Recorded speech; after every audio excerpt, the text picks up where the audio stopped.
द्यावं लागतं का नाही? बरोबर का? बरं, तसं काही नाही मिळालं की तो आम्ही पुन्हा माघारी आलो. म्हणजे जिल्हाधिकाऱ्यांसमोर एस टीने दिलेली परिपत्रक काढण्याबाबत जिल्ह्यात सर्व पोलीस स्टेशनला परिपत्रक काढतो असं म्हणालेले एस टी साहेब समिती शेख ते स्वतः होते तिथे आणि त्यांनी शब्द दिलेला की परिपत्रक काढतोय आणि जे गुन्हे लोकांच्यावर हाणमार होते त्याबाबत गुन्ह्यात क्लिष्टता आणि तपास यंत्रणा व्यवस्थित लावण्याबाबत परिपत्रक काढतो असे म्हणाले. पण त्याबाबत अद्याप काही नाही, कोणत्याही पोलीस स्टेशनला नाही, अद्याप नाही. बरं, प्रशासन तुम्ही असा आता तुमचा एक तुम्हाला फ्लॉप दिसला की आपण सीएम कार्यालयाची आम्हाला दाखवलं, त्याबद्दल तुम्ही दिलगिरी व्यक्त केली, पण नक्कीच आमच्या जीवाला हानिकारक आहे ना तो ती घटना रिपोर्टिंग बाबतची.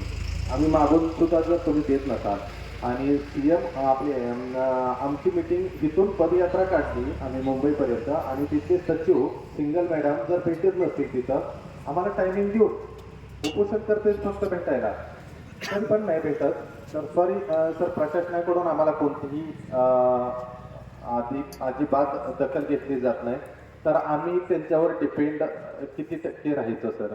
आणि मग राहिला विषय, आता आपण काय करूया की मीटिंगच्या बाबत आपले उपोषण आपण हे मीटिंग बाबतचं पत्र घेऊन आलेला असा 100% झाले का बोलणं तुमचं गोष्टी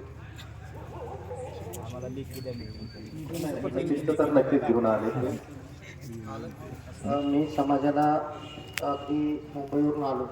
मी नम्रपणे सांगतोय, तुम्हाला माझ्यावरती विश्वास असेल तर तुम्ही उपोषण सोडा, नसेल तर माझं पण काही. आता मी या मुद्द्यावरती काय नाही, हां हां बरं का, मी बोलले तुम्हाला डायरेक्ट मुख्यमंत्र्याची मीटिंग देतोय, म्हणजे नम्रपणे सांगतो, माझे भाऊ आहेत नाही.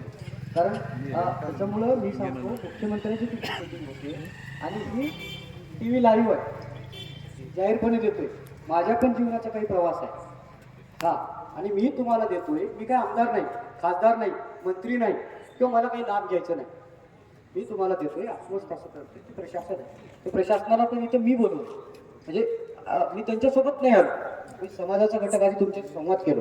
तुमच्याशी संवाद मला असा वाटला की माझे समाज बांधव या सगळ्या मुद्द्यावरती आपण ताणतच किती पण गेलो. मी नम्रपणे आता सांगतो, मी पण मुळातलं एक आंदोलनाची प्रक्रिया मी तुम्हाला समजून सांगेन की आंदोलन करायचं असतं, पण मागण्या मान्य करून घेण्यासाठी काही चर्चा, विचारविनिमय अत्यंत महत्त्वाचे टप्पे असतात. त्या टप्प्यावरती आपण यावं. आपण गेला आपल्या वेदना या सांगितला, त्यांनी दखल घेतलं नाही, यांनी दखल घेतलं नाही, त्याचा पाठपुरावा पण आपण सातत्याने केलं पाहिजे. मी तुम्हाला सांगतो, ही लोकशाही पद्धती आहे. या लोकशाही पद्धतीमध्ये माणसाला जिवंत असताना त्याच्यावर गुन्हा दाखल होतो आणि तो मेल्याच्या नंतर निकाल लागतो. ही न्याय व्यवस्था आहे या लोकशाहीमध्ये. लक्षात घ्या, 13 वर्षाच्या मुलीवर बलात्कार होतो आणि तिचं लग्न झाल्याच्या नंतर तिचा निकाल, मोठी म्हातारी बाई झाल्यावर त्याचा निकाल लागतो. ही व्यवस्था आहे. या व्यवस्थेमध्ये खोलून जाण्यात मी तुम्हाला नम्रपणे सांगतो, आंदोलकांना विनंती आहे की तुम्हाला मुख्यमंत्री हा राज्यातला सर्वोच्च बिंदू आहे. त्या सर्वोच्च बिंदूचे तुमचा संवाद आहे. तुम्ही हा यस हा सुद्धा नाही, खूप महत्वाचा मुद्दा, त्यांनी खूप महत्वाचा मुद्दा बोललाय. हे आता मला नम्रपणे सांगतो, माझ्या मनातलं भावनेचं अत्यंत खूप छान बोललेलं आहे. आपलं हे आंदोलन एसटी साठी आहे आणि त्याला लगट असणारे हे कल्याणकारी राज्यातल्या संकल्पनेतल्या विकासाच्या तुम्ही मांडताय, हे सुद्धा आपण देऊ. ते पट्ट्यांचं त्यांनी सांगितलं, ते कल्याणकारी राज्याचा अंमलबजावणीचा भाग आहे. ते भाग आपला राईट आहे. आता आपला भाग उपोषण अंमलबजावणी एसटीचा आहे, त्याच्यावर फोकस केलेला आहे. हा जो लढा आहे ना, आम्हाला हे दिलं नाही, प्रशासन दिलं नाही, हे उद्या आरडीसी आहे. आज तुम्हाला इथं असे भेटायला आले आंदोलनाचा भाग म्हणून दादा, उद्या काय माहितीये का, उद्या प्रत्येक माणूस म्हणून प्रशासन माझ्या घरी असा टप्पा नसतो. बांधवांनो समजून घ्या. एसटीचा मुद्दा, त्या संदर्भात मुख्यमंत्र्यांनी शिफारस करण्यासाठी मुख्यमंत्र्यांवर दबाव आणू. आपण प्रशासनावर नाही, मुख्यमंत्र्यावर दबाव आणू. तुम्ही मी मुख्यमंत्र्याकडून आलो तर तिथं चला, तुम्ही मुख्यमंत्र्यांना मी काय बोलतो बघा. मी तुमचं आहे, काय संबंध मुख्यमंत्र्यांचा जाहीरपणे बोलतो, मी तुमचं आहे. जर मुख्यमंत्री शिफारस पाठवत नसेल तर पुन्हा मी या मसवड नगरीमध्ये नाताच्या साक्षीने सांगतो, बाळासाहेब किसवे इथं उपोषणाला बसेल. बाळासाहेब किसवे अत्यंत तज्ञ पद्धतीने उपोषणाला बसेल. त्या उपोषणाला प्रशासन सुद्धा कशी साथ घालते ते मला माहिती आहे. म्हणून मी तुम्हाला आश्वस्त करतो, मी इथं उपोषण माझं सुरू होईल.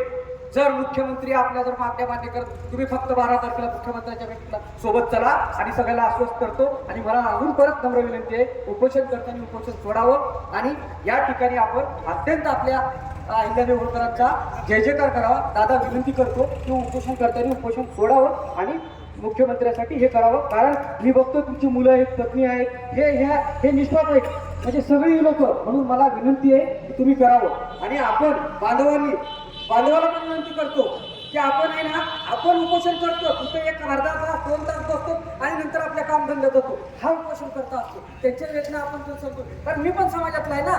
मी आज आलोय, मला कधीपासून फोन करताय तुम्ही दादा, मला कधी दोरके साहेब किती दिवसापासून फोन करताय. मी माझ्या बायकोला भेटलो, मुलाला बघा कसं असते. हे वेदना लय मोठे असतात, भाषण सगळ्याला येतं.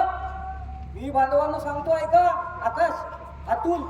आकाश मला फोन केला, शिंगाडे साहेब या वेदना मी तुमच्या परिसरात भोगलाय.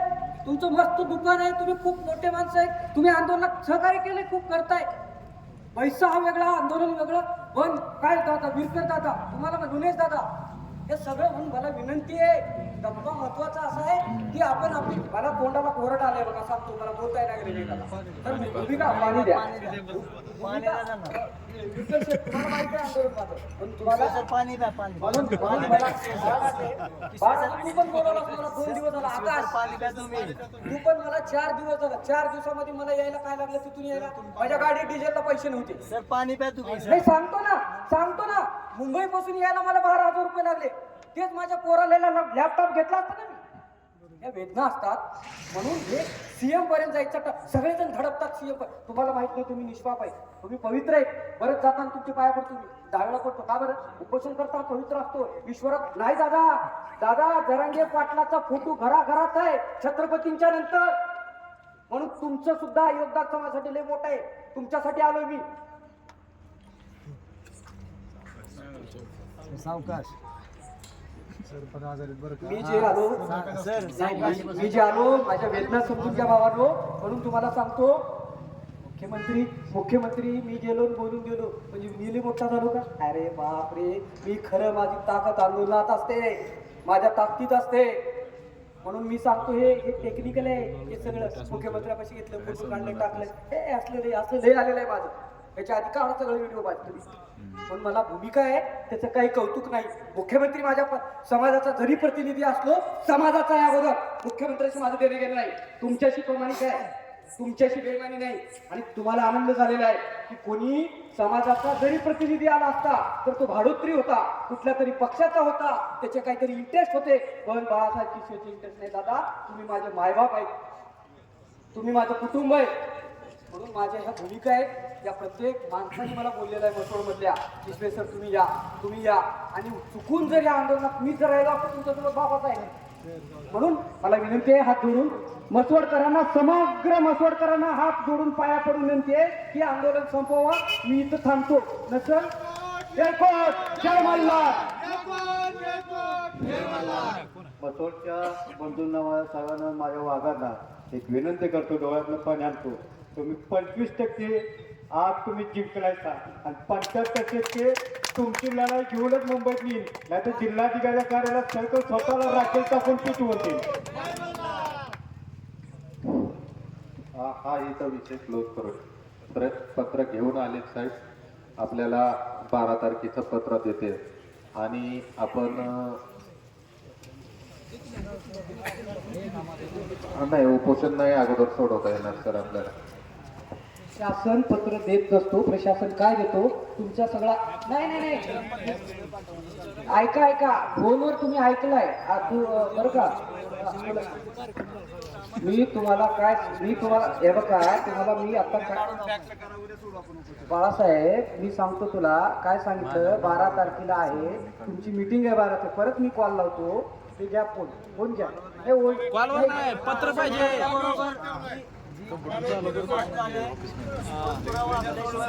उद्या आपण पत्र घ्या उद्या उपोषण सोडू काय अडचण नाही आपल्याला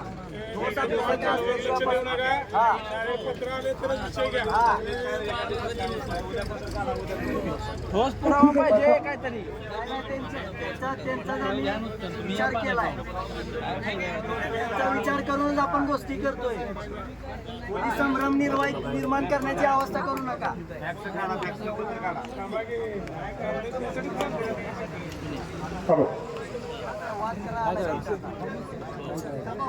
पत्र पाहिजे काय